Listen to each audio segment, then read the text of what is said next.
Приветствую всех. Снега намело. Иду назад. Проехал более-менее здесь. А вот в горку пришлось целый час убираться. Копать. Но благо есть добрые люди на деревне.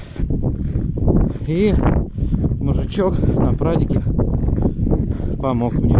Зацепил трос и вытащил. Вот так вот. Поэтому нужна машина полноприводная, когда живешь в деревне. Снега очень много. Он еще до сих пор идет. Поэтому все это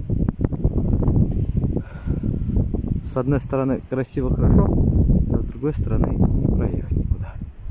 Вот. Так что вот такие вот